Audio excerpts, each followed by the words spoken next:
Sushruta for NEET is now available on the Google Play Store. Try it out for free.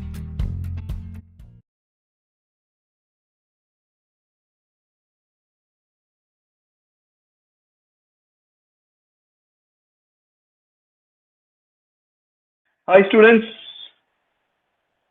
So today we are going to continue our discussion with simple harmonic motion, and our aim today is to get a little bit further along with the subject, and I'm hoping to be able to explain it in greater detail. Now, as we discussed last time, right? Simple harmonic motion is a result of situations where there is a simple equation. But before I go there, I again wanted to discuss the some of the details of how students can use our platform. So the most important ideas that students can come away with is that ours is a ebook based platform, and you can while you study from the ebook, you can also learn the material associated with where you can also look at the videos associated with it, and you can look at the that come with it, and finally the the material that deals with the with the various other ideas that come as a result of studying for including including the various formula sheets. Formula sheets are essential to learning, particularly in some of the more mathematical subjects, maths, physics, chemistry. So those are all the different modalities that students use to study. So today, what I am going to do is I'm going to continue with simple harmonic motion. So just give me 1 minute.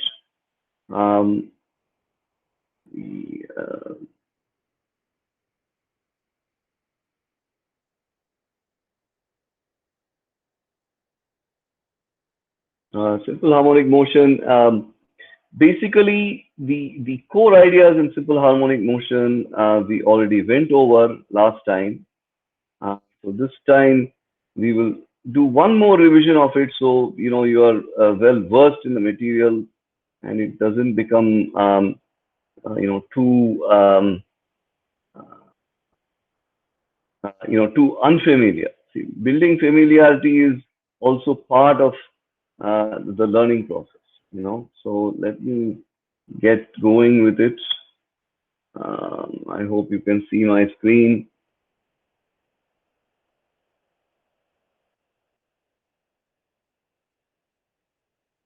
So as we discussed last time, simple harmonic motion happens when students when something follows a set equation, and that equation is the is the following: the second derivative of motion, or an angle theta, right? The second derivative is proportional to the motion itself. Okay. Now, when is the second derivative of something proportional to the motion itself? It is when that particular body, right, as it moves further away, it is dragged further in, or a greater force drags it further in, right? That's what happens. So when does that happen? That happens when there is, for instance, a spring. Okay, a spring when compressed pushes back. A spring when expanded pulls it, right? And what is the law that it follows? It follows Hooke's law, right? F is equal to K negative Kx. And now F, as you know, equals ma. And therefore, a is the second derivative, right? So when the acceleration is a constant times the distance, right? You end up with something of this form. D square x by dt square equals negative omega square x. If it was positive omega square x, it will just keep going faster and faster forever, right? But it has to be negative, right? So then there is a retracting force, right? And so that retracting force then produces this kind of equation, and the solution to this second order differential equation is of the form x of t equals a cos omega t, or more specifically, x of t equals a cos omega t plus b sine omega t, which is basically a linear combination of sines and cosines. But if you have just one sine and one cosine, you really are actually talking of only one sinusoidal wave. Okay. Now, this omega is a very critical term. Now, first, let me little bit explain, this particular idea, right? This particular idea of something in perpetual motion, right, is, that too within a certain space, right, is something that's very unconventional and something that you don't expect to happen in real life based on our understanding of real life. Okay? Where the force is directly proportional to the negative of the displacement, that we understand, right? We understand, yeah, the force could be proportional to the displacement. But when that happens, the fact that something will keep moving forever in this, in this space, and there is basically conservation of energy, right, is a extremely counterintuitive idea. Okay? So what does that mean? There is conservation of energy. It means that there is no loss of energy throughout the motion. Okay, and because when there is no such loss of energy, it will keep moving like this forever. And this particular idea is counterintuitive to everything that we have seen. It is as counterintuitive as the time when Galileo made a vacuum. Okay, he made two vacuums. On the one side, he dropped a stone, and on the other side, he dropped a feather. The aim in putting the feather through a vacuum is to show that in a vacuum, the feather drops at the same rate as the stone. Okay, so it is as counterintuitive as that, or as counterintuitive as the heliocentric theory, where the sun is at the center and the earth revolves around it is. Okay? So simple harmonic motion also is a little counterintuitive from that point of view, and it follows this particular equation: d square x by dt square equals minus omega square x, and omega is called the angular frequency. Now, if you rewrite this, right, if you take the first derivative of this, you end up with a velocity. You take the second derivative of it, you end up with something else, which is again of the form a cos omega t plus b sin omega t. Only thing, you have another negative omega square tagged on top. So you take the second derivative of this, you will end up with minus omega square times x itself. Okay, so that's what you will end up with. So you can do the two derivatives and find the answer. So at t is equal to 0, you have it starts at this xa cos 0 plus b sine 0, right? So it starts at a, right? And but then it could be anything. Okay, so now a is not the amplitude. A is just the starting point. Okay, the actual amplitude of the sine wave, right? What is the amplitude? It is the peak of the sine wave. That is square root of a square plus b square. Okay. Now it is just that the phase is the tan inverse of b by a, right? And we derived the mathematical equation, and from that we obtain the full equation a sine omega t is b cos omega t, right? Then we looked at the spring block system, which is the central idea in that explains simple harmonic motion. A spring block system where with a spring constant k and following Hooke's law, where the force is equal to negative kx. So m times d square x by dt square equals minus kx. So if you have that f of x equals negative kx, then you end up with d square x by dt square equals negative omega square x, and omega square then becomes k over m. Okay, so when omega square equals k over m, as we said before, the omega is called the angular frequency, and then you have what is the period of this sine wave, a sine omega t plus b cos omega t. It is merely the 2 pi by omega. Okay, what is the period of a sine omega t plus b cos omega t? It is merely 2 pi by omega, and omega is 2 pi by t, where t is the period of this of the wave, right? So if you plot it like x versus t, it will be a sine wave, but when you look at it, it is just moving this way and that way, right? And its velocity is also varying sinusoidally. Okay, because you take the derivative a sine omega t plus b cos omega t, you will end up with a omega times negative a sine omega t plus cos omega times b cos omega t, right? So then and so from that you can get the speed, you can get the and you can get the speed and the position at every point in time, because it's a fully solved second order differential equation with initial conditions. Okay, so that's what they are saying here. Okay, and so once you have omega, you can then calculate the period as well. Okay, and there is this idea of what is called the phase factor or epoch of motion. Okay, now one of the other ideas that we will look at later is what happens if there is, say, friction, which is always there, right? What happens if there is friction is that the amplitude of that wave, right? What is the, let's say there is a regular kinetic friction, right? Mu times n, right? N is the normal force, right? So there is n equals mg and mu times n, then that is going to slowly drag away some of the energy from the system, so that it's going to experience what is called damping. Okay.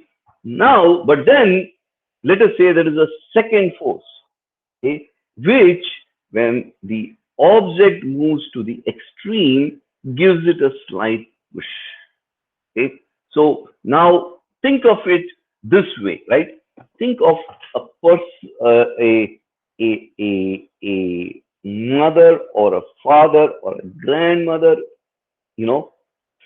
helping a child who is on a swing, right? The child doesn't have the feet of the child don't touch the ground, right? So if the feet of the person touches the ground, then what do they do? They give it a kick, right? They give it a kick each time, right? So that and if you give a kick every time, that is a blip, right? A blip of energy each time, then you can make it go to the same level each time, right? You can keep a very steady flow, right? So now that kick basically gives enough energy to further facilitate the to and fro motion, right? So now in simple harmonic motion, right? So now as you know, a person in a swing is a little bit like a pendulum, but not exactly. It is not exact simple harmonic motion. But let me see. Okay? Let me say that. Okay? A person in a swing is a kind of harmonic motion, but it is not simple harmonic motion. It does not follow A cos omega t plus B sin omega t, because that only happens, as we discussed last time, when the in the case of the simple pendulum. Okay, so before I go any further, I will now take a few. I will try to solve a few questions, right? So we discussed x equals a bar sine omega t plus phi. Phi is tan inverse b by a, and a bar is square root of a square plus b square. So that is what we got from this, right? And then from this, we then derived the various. We can derive the various parts of. You can find out what omega is. If you had x, you can find out omega. If you had x double dot equals minus omega square x, if you know what that omega square constant is, from that you can derive, right? You can derive everything. We looked at various definitions. The case of the spring is omega equals square root of k by m. In the case of the pendulum, omega equals square root of L by G, right? In this case of the boat, a floating boat, where or a floating block, which experiences Aristotle, right? Not Aristotle, Archimedes principle. It goes, it bobs up and down, right? The rate at which it bobs up and down also follows simple harmonic motion, right? So all these cases we looked at, right? Then there is also the torsion pendulum. Okay, all these cases follow this x double dot equals minus omega square x. Okay, and the key thing is to understand the math side of it, and to also understand the force side of it, and then to understand the energy side of it. Energy is conserved when you take both the conserving and the when you take both the potential and the kinetic energy, right? Only because energy is conserved does this happen forever. If you, as we said, if you introduce friction, the slows down and stops. Okay, there is damping. Okay, so we'll look briefly at damping. If not today, we'll look at it next time. I thought I should spend a little more time here so that you get a very clean idea of what's going on. Okay, but now today I'm also going to do a few problems, because problems are central to doing to the solution. What is very, very important is that also you can download our app, com.JnanaMarga.Sushruta or com.JnanaMarga.Ramanujan, and you can now look at some of the questions. And there is also our mock test for students who are going to be taking the JEE exam this week, or students who want one extra practice. You can download the app and take one exam, right? Otherwise, if you're taking the NEET exam on September 11th, you're also well set for that. Okay? So, but now let's look at this question. An object undergoes simple harmonic motion along the x-axis shown above. Okay? Which of the following graphs best shows the relationship between the object's acceleration and its displacement? That means just this equation. X double dot equals negative k by m times x. So it has to be a versus x will be a straight line, and it will be a straight line with negative slope. So it is a, right? So it's a very simple question here. Okay. Now let me look at the next set of questions. We then discuss the spring with two masses in series. Two masses in series will introduce the m in the denominator. Okay, and the two springs in series will introduce the m in the denominator. We will introduce the 2 in the denominator. Two springs in parallel will introduce the 2 in the numerator. Right? We explained that it is the same as the capacitor. Okay. Now we then introduce the case where the mass is suspended from a spring, and then we said that the equilibrium position, extends it by a distance x, by a distance L, and then you pull it by an extra distance and let it go, it will then oscillate about that equilibrium position, which is an extension of L. But it will still follow the same equation with the same omega, right? Omega equals square root of k by m will continue. Okay, so now let's look at this question. An unstretched ideal spring hangs vertically from a fixed support. A 0.4 kg object is then attached to the lower end of the spring. The object is pulled down to a distance of 0.35 meters below the unstretched position and released at time t equal to 0. A graph of the subsequent vertical position y of the lower end of the spring as a function of time, where y equals 0 is when the spring was initially unstretched. Okay, so what's going on here, right? So y equals 0 is here. Okay, now it is because the spring is suspended from a ceiling and there is an object hanging, right? It is this kind of a situation. What is your L, right?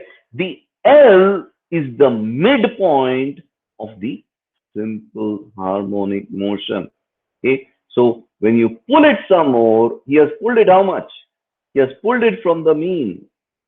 Okay, so he has pulled it from this mean, and this mean is at 0.25.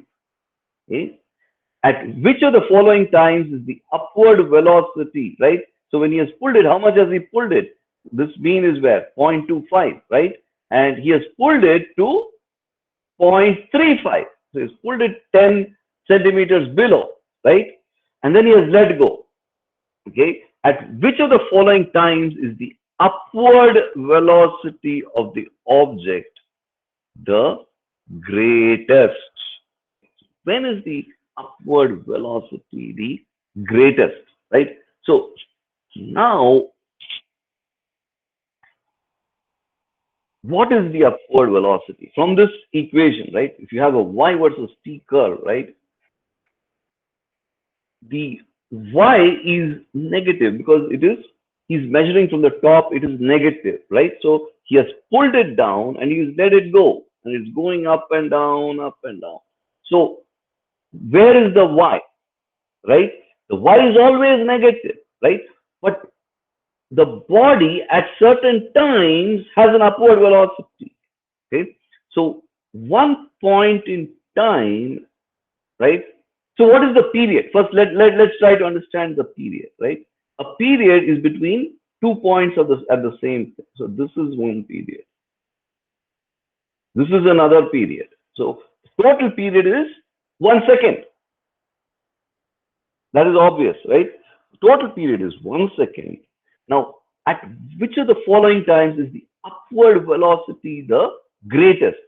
When is the upward velocity the greatest? At this point, what is the upward velocity? Right? The upward velocity is merely dy by dt, right? So dy by dt at this point is 0. dy by dt at this point is 0. dy by dt at this point is 0.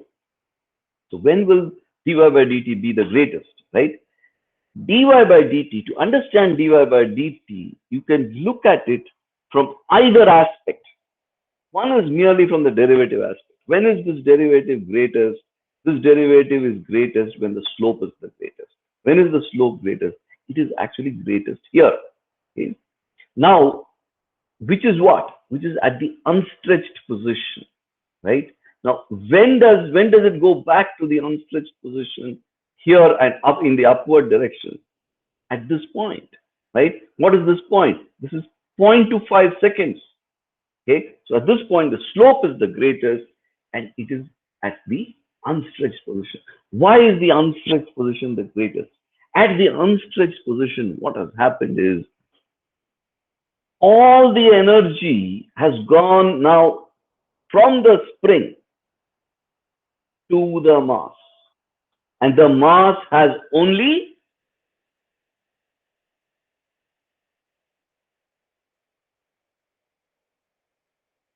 kinetic energy, essentially kinetic energy. There is no energy held in the spring. Okay.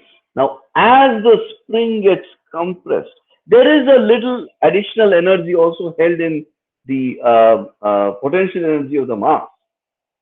Okay. Don't get me wrong there. Okay. But the maximum energy happens at these points when the velocity, when the spring is unstretched. Okay. What is the spring constant of the spring? How do you find the spring constant of the spring? The spring constant of the spring is can be obtained using kx equals ma. What is a? A is g, right? So well, it's not always g, right? A is changing. A is changing with what? Right? Now, when there is no force, right? So at this point, right, there is no at this point kx equals mg. Okay, at 0.25, right? A otherwise is changing, right? A is changing about this mean, right? Now, but at this point, there is no the forces balance out at this 0.25 extension. Okay, so at k equals at kx equals k times 0.25, the 0.4 times 10, 10 is g, is balanced out. Okay, so at that moment, you have the equation kx equals mg. Okay, therefore you end up with the corresponding equation. The other way to solve this is to look at t. T is what? 1 second, right? So t equals period equals 1 second 2 pi times square root of k over m, right? So t equals square because of that, right? You can use that also. Okay. Now k over m, you don't know k, you know m, right? 0.4, right? And so using that also you can potentially calculate, but you end up with some other answer, right? This is the way to solve this particular problem. Okay. 16 newtons per meter. Okay. So at this point, k times 0.25 equals 10 times 0.4. Okay. So at that moment, right, when kx equals mg, which is the equilibrium position, right, the a, right, will go to this, will completely balance out. Okay, so that is the equilibrium position of the spring. Which, let's say you didn't do that, you didn't do the pulling, right? You just let it suspend. It will happen at this point of maximum velocity. Okay, at this point, the object will be, when is moving the fastest, right? At that point, there is a balance between kx and mg. Okay, so keep that in mind. Okay, so now I will move on to we already discussed this body floating and then we looked at the simple pendulum. Okay, I will discuss the simple pendulum one more time. Okay, the simple pendulum case is happens when the second when how do we evaluate the simple pendulum at a small displacement where theta is very, very small compared to 2 pi. Theta is and you have sine theta equals theta, right? The acceleration in this direction, right, is mg sine theta, right? Mg cos theta T minus mg cos theta equals m omega square r. That's one equation along this, right? But in this direction, right, there is a tangential acceleration also, right? The tangential acceleration is of the form is there because ng also has a tangential component. That component is mg sine theta. Now, if you move it only a little bit, that mg sine theta will equal, sine theta will just equal theta. Therefore, you have this mg theta. And that mg theta, right, or mg sine theta will equal m times d square x by dt square. And therefore, now theta can be written in as x over L. And I explained why that is the case. It is the arc length is approximately x over L will equal theta, right? We are approximating for small distances, the arc length approximates the straight line. Okay, the length of the arc and the length of the straight line will be roughly the same. Therefore, x over L will approximately equal theta, right? Opposite side by hypotenuse, or x is the length of the arc, s is equal to r theta, right? So, either way you look at it, x over L will lead to theta. So, m times g times x over L equals m times d square x by dt square. Therefore, you end up with an equation of the form d square x by dt square equals omega square x, right? So, omega equals square root of g by L. Okay, and t equals 2 pi times square root of L by g, right? So just as in the other case, t equals 2 pi times square root of m over k. Okay, so that is how you derive the time period for the simple pendulum. We then looked at this rigid rod, which is kind of oscillating also, right? And for that, we looked at the idea of using the torque equation, right? So in the torque equation, you have R cross F equals the torque, right? And R cross F, the torque leads to I alpha, and the I we said is ml square by 3. So I alpha, I is ml square by 3 equals mgl by 2 sine theta. Therefore, we ended up with a 2 by 3, right? 2L by 3G, right? You end up with, instead of L by G, you end up with 2L by 3G. Okay, for the equation, only difference is instead of using the acceleration, right, the linear acceleration, we are using the angular acceleration. Instead of using the force, we are using the torque. And that's how you end up with the L by 2, right? Otherwise, you again have a sine theta because the R cross F introduces a sine theta.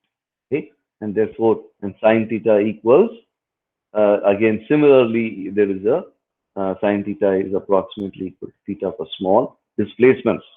Okay, therefore that's how you end up with 2L by 3G. Okay, so now let's look at this problem. This is a very interesting problem. I like this problem a lot. A simple pendulum. Okay, simple pendulum means what? Follows simple harmonic motion, right? Is made of a body which is a hollow sphere, right? Is containing mercury suspended by means of a wire. If a little mercury is draining off, the period of the pendulum will remain unchanged, increase, decrease, become erratic. Well, if you quickly looked at it and said, see, look here, this pendulum is like, nothing is really changing because the length is not changing, right? Is L changing? No, you could say maybe not, right? Is the mass changing? But mass doesn't change this equation. 2 pi times root of L by G, there is no mass in it. Okay, so you could say that there shouldn't be any change in the period, remains unchanged, right? But no, because the bob is non-trivial, okay, the hollow sphere containing mercury, and the mercury is dripping, okay, is actually very tricky because you don't know what does that dripping mercury mean, right? Like if it was a school class, people can ask, "Sir, is there, what is happening to the mass of the mercury? Is the which is heavy, right? That if the pendulum had all the mass, right, it wouldn't matter. Okay, if the mass was in that heavy bob, it wouldn't matter. The mercury was very light, right? But that's why they introduced mercury, say that it's a heavy thing that is dripping, right? So when the mercury drips, what happens is that the center of gravity extends. Okay, the center of gravity goes further and further down, and therefore the L increases. And as the L increases, the period also increases. Period of the pendulum will increase because as the mercury just leaves, the center of gravity of the bob goes further down. A simple pendulum is set in a trolley which moves to the right with an acceleration on a horizontal plane. So there's a trolley which is in an so now it's accelerating. Then the thread of the pendulum in the mean position makes an angle theta with the vertical.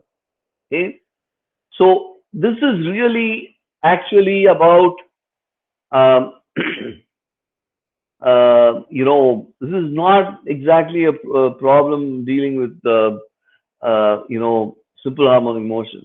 Okay, this is a problem about the trolley.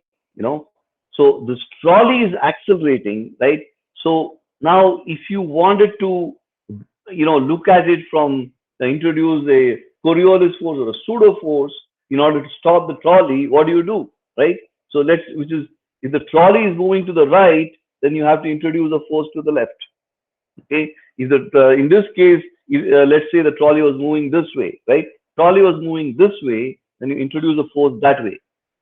Okay, you introduce an MA that way. If the trolley was moving this way, right, and therefore it will be at this angle theta. Okay, and you introduce this force, right? So now with that force added, right, you end up with the equilibrium position. Okay, now it will do a simple harmonic motion like that, about that mean position. The mean position will be at an angle, and then it will vibrate with that angle. Okay, so now what is this angle, right? So what is that equilibrium position, right? So it will be doing that. So that equilibrium position is where, so at that point, right, mg sine theta t, right? So now mg sine theta will equal ma cos theta in the tangential direction, right? Notice that in this simple harmonic motion, at the vertical point, again, there is no acceleration. I mean horizontal acceleration. There is radial acceleration at the straight point, right? There is radial acceleration, but there is no horizontal acceleration. Just like in the case of this problem, right? The V is the highest and the A is the minimum. Okay, so V is the highest and the A is the minimum at this point. Okay, so remember that. Okay.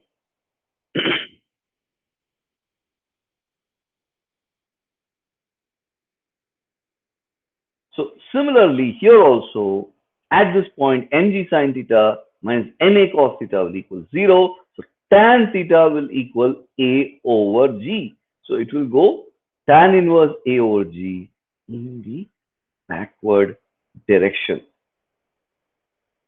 Okay. So now the torsional pendulum is basically a pendulum which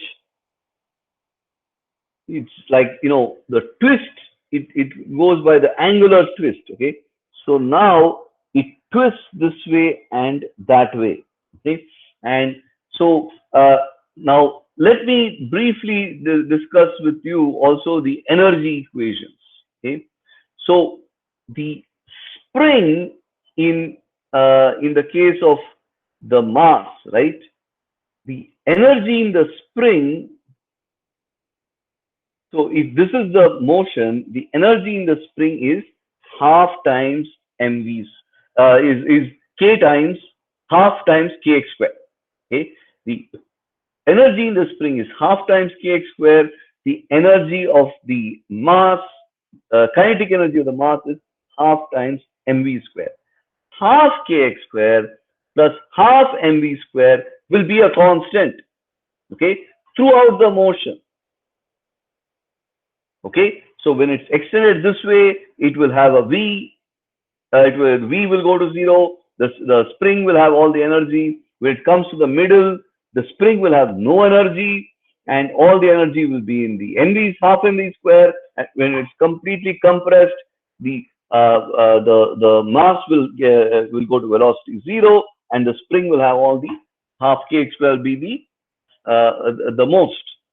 Okay, so and in between the total energy will stay the same, but it's a conserving field. Any field of where the forces of the form as a function of x. In this case, it's just minus k times x.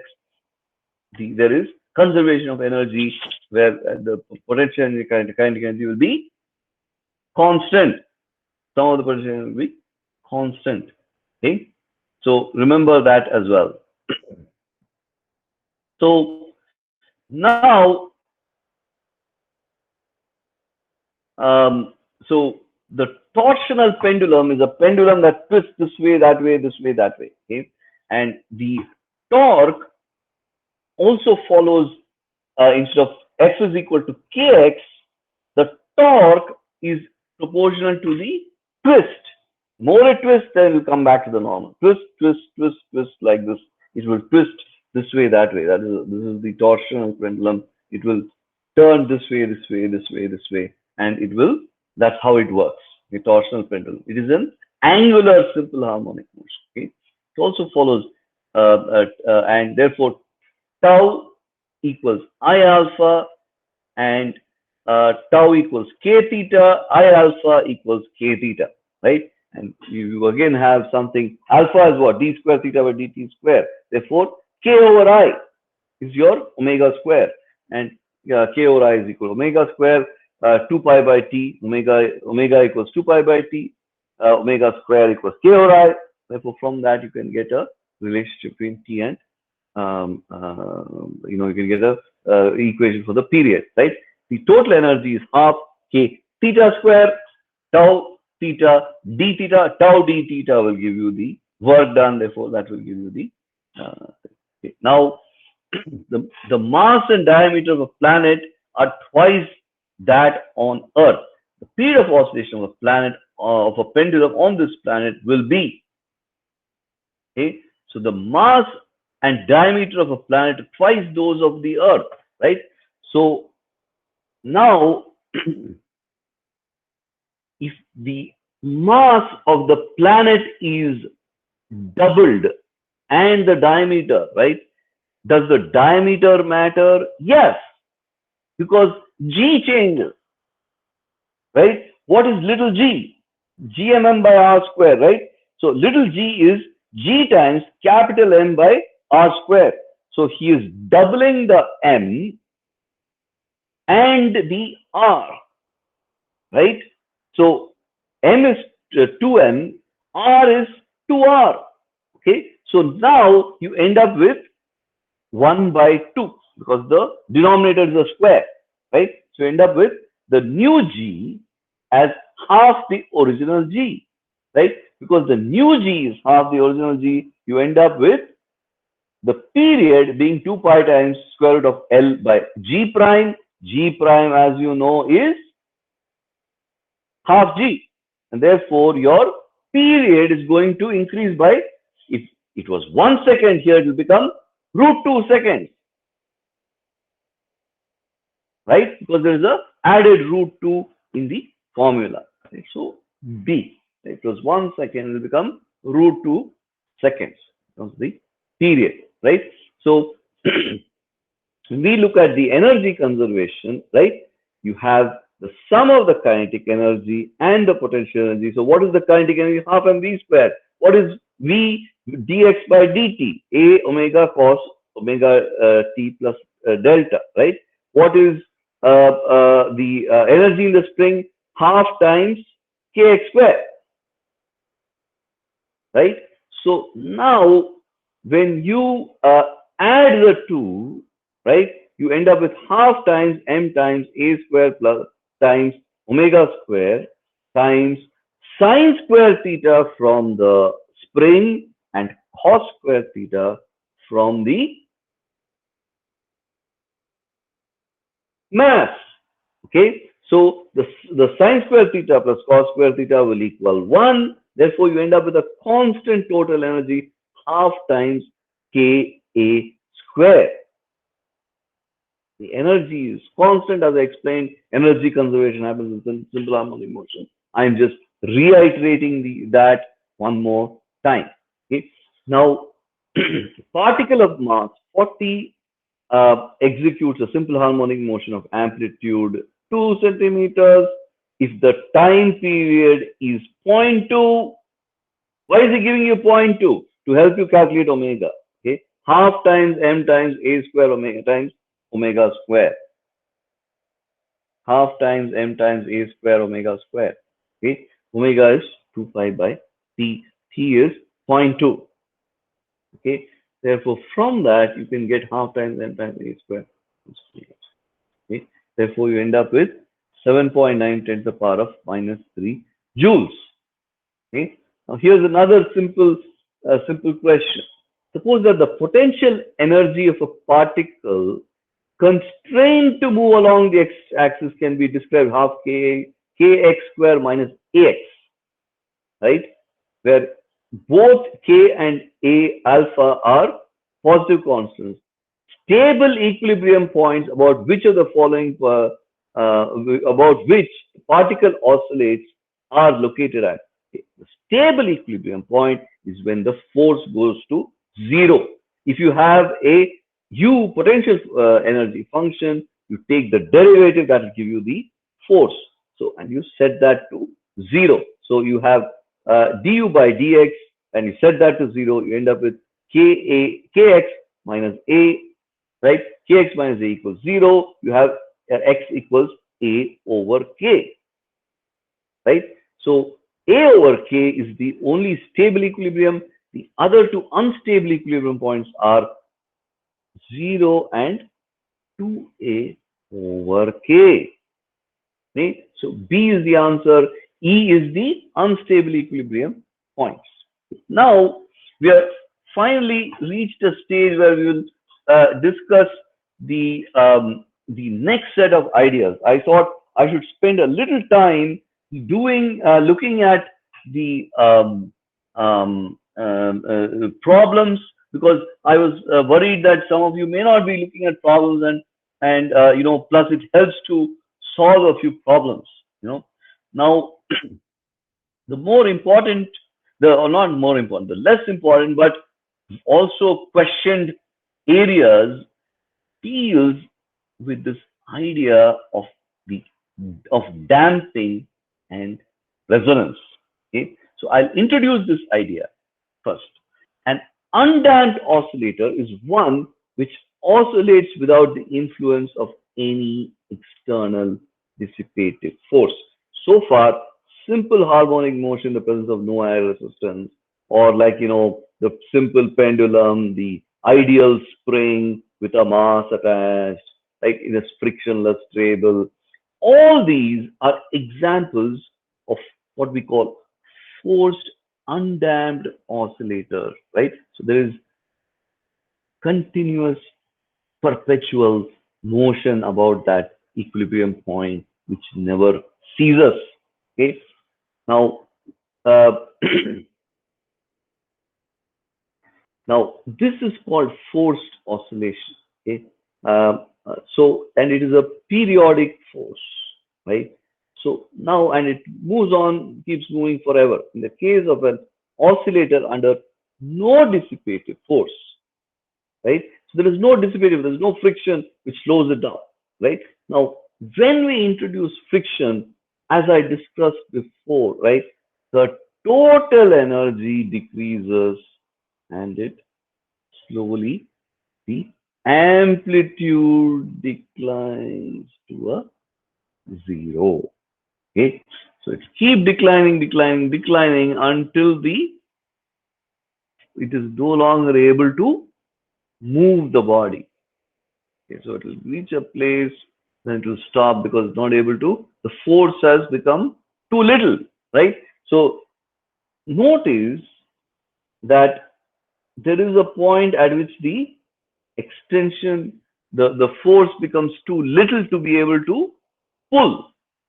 Okay, and that point, uh, static friction will come and stop you. It will stop at a place where the static friction is there, right? That was going to damp it. Okay. Now, in the case of in these two cases where there's no friction, right? Now, um, or when there is this kind of of a equation also, right? It just keeps moving back and forth. We see that the oscillator still oscillates with its natural frequency, but with a shifted equilibrium position, right? So we already discussed that. Now, but now instead of taking F to be a constant, let us, if we replace it with a changing force, F instead of, if there, see, this is the case where you have an extra force, right? This is this suspended case, right? You have add a extra force, right? And this is this mg, right? Now, if you didn't have that, if you had this extra force, you still oscillate with an omega square root of k over n, right? We already discussed that. Now, if you change instead of a constant force, if you had a sinusoidal force, what happens to the whole equation? Okay. Now, let me briefly give you an introduction to this idea. Okay. See, this idea happens. There are equivalents between this, between simple harmonic motion and, like it is a very important idea in what is called control systems. Okay. And control systems happens in mechanical systems, which involve like a dashpot and all that, Then also in electrical systems, which involve a ideal inductor and an ideal capacitor.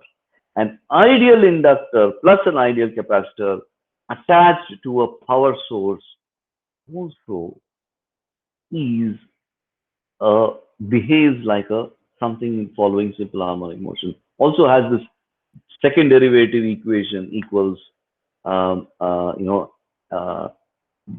d square I by dt square, or d square v by dt square equals k times v. Okay, also follows that second derivative equals a constant times the original. Okay, so and those equations also produce a oscillation. Okay, they are perfect oscillator under certain circumstances. Now we are looking at cases where the force is of the form F equals cos omega t, and in such cases you end up with a slightly different set of results. Okay. Now, what I'm going to do is I'm going to, look at these results in the next class. because we've mostly run out of time, and this is going to take a little bit more time than I have right now. Okay, so we've almost come to the end of the lecture. So what I'm going to do is I'm going to ask you to look at these equations, and look at the case of damping and the case of resonance in the app. Okay, so that next time we meet, I will discuss these ideas in that context. So, but instead, what I'm now going to do is I'm going to tell you where to go and get the app, because the app is what we really sell, and it is to help students prepare for NEET and JEE. Okay? So when you go to Google Play, firstly, let me introduce to you our test app, Jnana Test Prep. Jnana Test Prep is now live, and it is available for both the NEET and the JEE students. Okay, so Jnana Test Prep is now available for NEET and JEE students. You can then download this app. You can start using it to prepare for your tests. Okay. Now, on top of this, we also have, so if you are going to be taking the NEET exam in a few weeks, this is the perfect platform. We have 8 tests readied, and you can take all the 8 tests between now and September 11th if you so choose. Okay, so please take a look at this at the Jnana Test Prep for your preparation. The other app is Sushruta. This is for the NEET students. Now, Sushruta is available at from today for a discount, but this discount is going to go fast. We have extended it for a few more days, right? But by next Monday or Tuesday, right, the discounted price of $59.95 for a whole year is going to end. Okay, and we are going to go back to full pricing, and it is going to almost double in price for students. Okay, the other app is, of course, our JEE app, Ramanujan. Ramanujan is still available, also discounted, but by Monday or Tuesday, it is going to be gone. Okay, so this is a wonderful app for students preparing for the JEE exam. I know some of you are going to take it this week, but there are many of you who are going to be taking it next year, right? So for all the students, this is a fantastic resource. $59.95 will get you all the way through next year. Okay, so today is the day. Go and buy it. So then later don't regret, because then the price has doubled.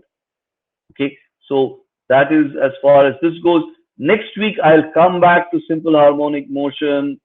We will continue with that next week, and until then, I'm going to leave you guys to do more problems. Both Sushruta and Ramanujan have inbuilt assessment.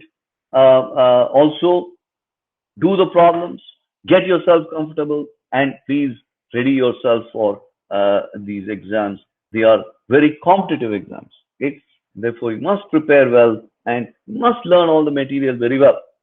So with that, I'm going to end this today's lecture. Thank you for joining, and we will meet again next week.